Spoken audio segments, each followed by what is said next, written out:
Draw isometric view of a cylinder base diameter 40 mm and height 65 mm long. मतलब ये SBT में previous year में पूछा हुआ क्वेश्चन है कि एक सिलेंडर को आइसोमेट्रिक व्यू में दिखाइए जिस सिलेंडर का बेस का डायमीटर 40 mm और हाइट उसका जो है 65 mm है। तो किसी भी ये आइसोमेट्रिक व्यू में जब हम दिखाते हैं सिलेंडर ये कौन, तो उसका हम पहले ऑर्थोग्राफिक व्यू बना लेते हैं। ऑर्थोग्राफिक व्यू बनाने के बाद उसको हम कन्वर्ट कर देते हैं आइसोमेट्रिक व्यू में। ऑर्थोग्राफिक को आइसोमेट्रिक व्यू में कन्वर्ट करते हैं। तो इस सिलेंडर का पहले हम ऑर्थोग्राफिक व्यू बनाएंगे। ये सिलेंडर है जिसका बेस का डायमीटर 40 mm है, इसका मतलब उसका बेस सर्कुलर है और इस सिलेंडर का जो फेस होता है, फ्रंट व्यू होता है, वो रेक्टेंगल दिखता है। तो पहले इसका हम ऑर्थोग्राफिक व्यू मतलब इसका फ्रंट और टॉप दोनों को ड्रॉ करते हैं। इसका बेस का डायमीटर 40 mm, बेस का डायमीटर 40 mm है तो उसका रेडियस 20 mm। यहाँ पे हम क्या करेंगे, इस जगह से स्केल से या ड्राफ्टर से हम 20 mm के रेडियस का एक ले लेंगे यहाँ पे और एक सर्किल ड्रॉ कर देते हैं। 20 mm रेडियस लेके एक सर्किल ड्रॉ करेंगे यहाँ से।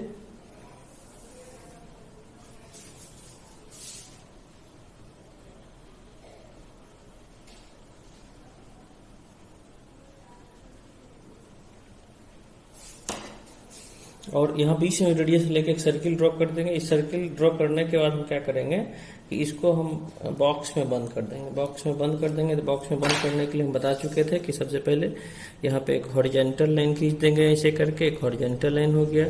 इस पे एक वर्टिकल लाइन खींच देंगे ऐसे करके, एक वर्टिकल लाइन हो गई इस पॉइंट से। और यहाँ से टच करते इस पे टेंजेंट खींचेंगे, एक यहाँ से एक लाइनिंग यहाँ से आएगा।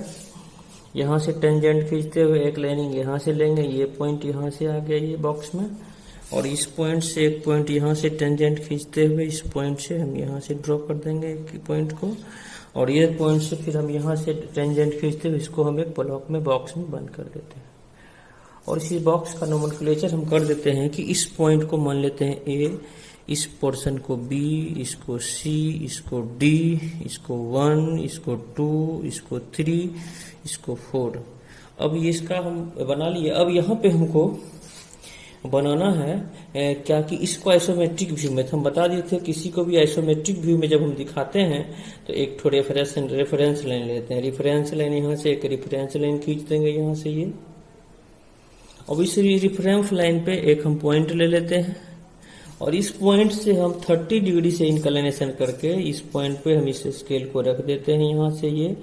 और इधर से भी 30 डिग्री और इधर से भी 30 डिग्री पे एक इंक्लिनेशन हम लाइनिंग ले लेते हैं। इस पॉइंट से स्केल रख के, इस पॉइंट से स्केल रख के 3H पेंसिल से हम इसको मिला देंगे। इस पॉइंट से स्केल रख के 3H पेंसिल को हम इससे यहाँ से मिला देंगे। अब क्या है कि यहाँ पे जो हमको कॉर्नर है, ये एक कॉर्नर, उस कॉर्नर को यहाँ पे हम रखते हैं। और ये ए से बी का जितना डिस्टेंस है,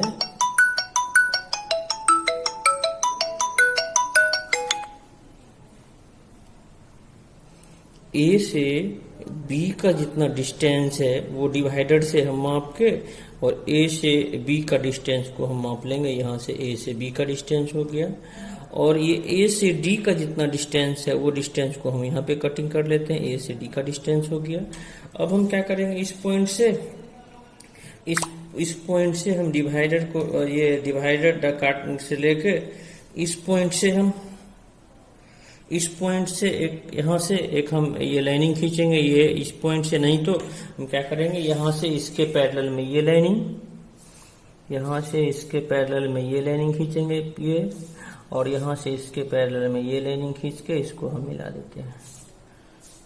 अब यहाँ से जो पॉइंट होगा, वो जो पॉइंट होगा मेरा वो सी होगा।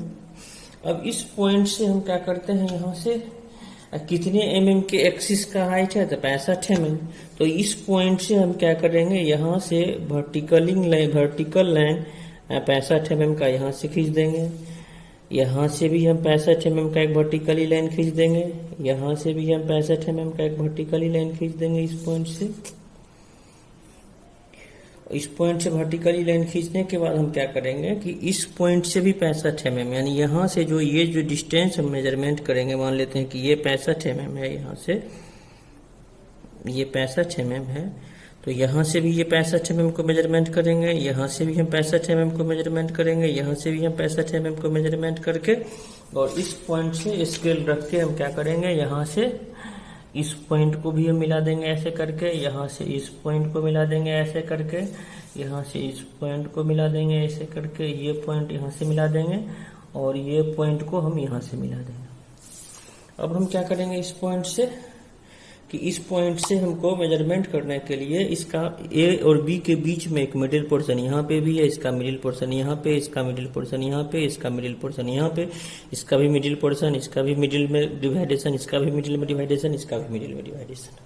अब हम क्या करेंगे, जिस तरह हम सर्किल को दिखाते थे आइसोमेट्रिक व्यू में एलिप्स दिखता था, एक ये इस सिलेंडर है यहाँ पे, इसका एक यहाँ पे भी एलिप्स बनेगा, इसका एक यहाँ पे भी एलिप्स बनेगा। इसलिए यहाँ पे जो एलिप्स बनाएंगे हम वो सेंटर टू सेंटर हम मिला देंगे, यहाँ से स्केल रख के, एक यहाँ से इसके सेंटर से मिल रहा है, एक यहाँ से इसके सेंटर से इसको ऐसे करके हम मिला देंगे, एक इस पॉइंट के सेंटर से मिल रहा है, यहाँ से इसको हम मिला देंगे। सभी का मीटिंग पॉइंट एक बिंदु पे होना चाहिए। उसी तरह यहाँ से भी हम क्या करेंगे, ये तो हम फ्री हैंड से ले रहे हैं, स्केल से मेजरमेंट करके लेना है, एक यहाँ से मिला देंगे, इस पॉइंट से इसको हम मेजरमेंट करके यहाँ से मिला देंगे ऐसे करके, इस पॉइंट से मेजरमेंट करके हम क्या करेंगे, यहाँ से ऐसे करके मिला देते हैं। और सभी का मीटिंग पॉइंट यहाँ पे एक होना चाहिए। अगर एक आ रहा है इसका मतलब सही बन रहा है। अब हम क्या करेंगे, ये नीचे में वाले स्केल को रख के इस पॉइंट के ओरिजिन से हम 3H पेंसिल से इसको मिला देते हैं ऐसे करके, यहाँ से इस पॉइंट से मिला के हम इस पॉइंट से मिला देते हैं, यहाँ से ये पॉइंट से हम इसको यहाँ से मिला देते हैं ऐसे करके, और ये पॉइंट को हम क्या करते हैं, यहाँ से ऐसे करके मिला देते हैं सेंटर से। अब है कि इस पॉइंट से फिर हम क्या करेंगे, यहाँ से इस ओरिजिन को यहाँ से मिला देते हैं, ये पॉइंट से इस पॉइंट से यहाँ से मिला देंगे। अब एक हमको इस पॉइंट से सेंटर मानना है, एक इस पॉइंट से सेंटर मानना है। अब हम क्या करेंगे, इसके पहले भी हम बता चुके हैं कि ये डिस्टेंस यहाँ से जो लेंगे, ये डिस्टेंस यहाँ से जो लेंगे, ये डिस्टेंस, और यहाँ से जो ये डिस्टेंस, ये डिस्टेंस और ये डिस्टेंस दोनों सेम होगा। इसीलिए यहाँ से हम डिवाइडर को रख देंगे, यहाँ से इसको कर्व खींच के इस पॉइंट पे मिला देंगे। उसके बाद हम लेते हैं यहाँ से ये डिस्टेंस और यहाँ से ये डिस्टेंस बराबर, यहाँ से कर्व मिला देंगे। उसके बाद जो है यहाँ से ये डिस्टेंस, यहाँ से ये डिस्टेंस बराबर है, उसको कर्व करके मिला देंगे। तो यहाँ पे जो हम कर्व मिलाएंगे इस तरह करके कि यहाँ से ये डिस्टेंस, यहाँ से ये डिस्टेंस सेम होगा, तो यहाँ से सेंटर मानते इस रेडियस को मिलाएंगे तो ये कर्व इसमें आके ऐसे करके मिल जाएगा। उसके बाद जो है यहाँ से फिर हम सेंटर मानेंगे, यहाँ से ये डिस्टेंस, यहाँ से ये डिस्टेंस सेम है, तो फिर यहाँ से क्या होगा, यहाँ से ऐसे करके जाएगा, यहाँ से ये कर्व मिल जाएगा, इस पॉइंट से कर्व मिल गया ऐसे करके। अब हम क्या करेंगे, यहाँ से ये डिस्टेंस, यहाँ से ये डिस्टेंस बराबर है, इसका सेंटर मानते हुए बनाएंगे रेडियस, ऐसे करके आएगा, एक ऐसे करके मिल जाएगा यहाँ पे। फिर क्या करेंगे कि यहाँ से ये सेंटर, यहाँ से ये डिस्टेंस, इसको सेंटर मानेंगे, यहाँ से ऐसे करके आएगा, एक ऐसे करके बन जाएगा, तो यहाँ से इलिप्स कंप्लीट होके बन गया। सेम उसी तरह हम करेंगे इसके ऊपर में भी। तो ये पॉइंट है, यहाँ से ये पॉइंट सेंटर से ये डिस्टेंस, इसको मिला देंगे ऐसे करके, यहाँ से सेंटर से ये डिस्टेंस ऐसे करके मिला देंगे, यहाँ से इसके सेंटर से ये यहाँ पे इसका ओरिजिन, यहाँ से इसके सेंटर से इसका ओरिजिन, यहाँ से मिला देंगे। सेम उसी तरह सेम फार्मूला से यहाँ से ये डिस्टेंस, यहाँ से ये डिस्टेंस बराबर, तो यहाँ से ये कर्व हम ऐसे करके इसको ऐसे करके कर्व मिला देंगे इलिप्स का। यहाँ से सेंटर मान लेंगे, यहाँ से ये डिस्टेंस, यहाँ से ये डिस्टेंस बराबर है, यहाँ सेंटर मानते हुए लेकर आएंगे ऐसे करके, इसको यहाँ से मिल गया ये कर्व। उसी तरह अब यहाँ से ये पॉइंट, यहाँ से ये पॉइंट बराबर है, इसको ऐसे करके हम मिला देंगे ऐसे करके। यहाँ से ये पॉइंट, यहाँ से ये पॉइंट, इसको हम ऐसे करके मिला देंगे ऐसे करके। तो यहाँ पे भी एक कर्व बन गया, यहाँ पे जो इलिप्स का ये कर्व बन रहा है। अब हम क्या करेंगे कि इलिप्स के यहाँ से ये इसका यहाँ से ये इस पे टेंजेंट लाइन खींच देंगे, जो मैकेनिकल डार्क पेंसिल से खींचना है। इस पॉइंट से हम यहाँ से मिला देंगे डार्क करके, और एक पॉइंट यहाँ से जो है ये भी है, यहाँ से इस पॉइंट से यहाँ डार्क करके मिला देंगे, और ये पॉइंट यहाँ से ये जो होगा वो डार्क हो जाएगा, यहाँ से ये जो डार्क होगा इलिप्स का ये डार्क हो जाएगा, यहाँ से ये इलिप्स का होगा ये भी डार्क हो जाएगा, यहाँ से ये। अब यहाँ से हमको ये कंप्लीट रूप से की बन गया। लेकिन यहाँ पे एक और समझना है क्या कि इसके पहले थोड़ा ये समझना है इस पॉइंट में कि ये इलिप्स यहाँ पे भी और ये इलिप्स यहाँ पे भी कैसे बना। तो हम इसके पहले हम सॉलिड में बता चुके हैं, मान लेते हैं कि यही सिलेंडर है इस तरह करके, ये सिलेंडर है जिसका बेस सर्कुलर है, ये भी टॉप उसका भी सर्कुलर है, और इसके मिडिल का ये जो है वो एक्सिस है। सिलेंडर इसी को बोलते हैं, यानी सिलेंडर के इसको बेस बोलते हैं। और सिलेंडर का ये जो पोर्शन है वो टॉप पोर्शन है। टॉप पोर्शन भी क्या बन रहा है हमको, सर्कुलर है, और बेस पोर्शन वो भी मेरा क्या है यहाँ से सर्कुलर है। और ये जो फेस दिखता है वो फेस जो दिखता है इसका, वो जो दिखता है हमको वो रेक्टेंगल दिखता है।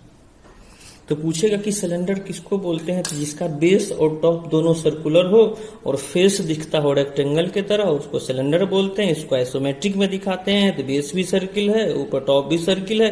तो बेस का हम वो जो सर्किल आइसोमेट्रिक व्यू में जब भी सर्किल दिखता है तो इलिप्स की तरह दिखेगा, ये भी सर्किल जब भी दिखेगा तो इलिप्स की तरह दिखेगा।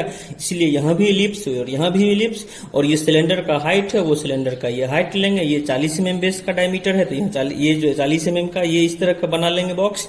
इसका बेस बन गया। अब टॉप बनाने के लिए फिर इसी तरह का बॉक्स बनाने की कोई जरूरत नहीं है, क्योंकि बेस और टॉप दोनों का डायमेंशन सेम है, इसीलिए इसी डायमेंशन को यूज करके यहाँ पे भी बना लेते हैं। और इसीलिए सिलेंडर का बेस सर्कुलर तो इलिप्स की तरह, सिलेंडर का टॉप सर्कुलर तो भी इलिप्स की तरह। और ये क्वेश्चन हमको बनाना है, ये बनाने के बाद और ये समझाने के लिए दिए हैं कि सिलेंडर बोलते हैं किसको है, कि जिसका बेस और टॉप दोनों सर्कुलर हो और फेस रेक्टेंगल की तरह दिखता हो, इसको हम क्या बोलते हैं, सिलेंडर बोलते हैं। और इसको हमको ड्रॉ करके दिखाना है। ये आइसोमेट्रिक व्यू है, तो यहाँ पे हमको ये डायमेंशन कर देना है कि यहाँ से ये जो है वो मेरा कितना है, यहाँ से वो 40 mm का है। और यहाँ से सेंटर का ये जो हाइट है हमको वो कितना का दिया हुआ है, तो वो 65 mm का दिया हुआ है। इसमें एरो हेड, यहाँ पे भी एरो हेड, यहाँ पे भी एरो हेड बनाएंगे। ये पॉइंट से एरो हेड, ये पॉइंट से भी एरो हेड, यहाँ से भी एरो हेड, यहाँ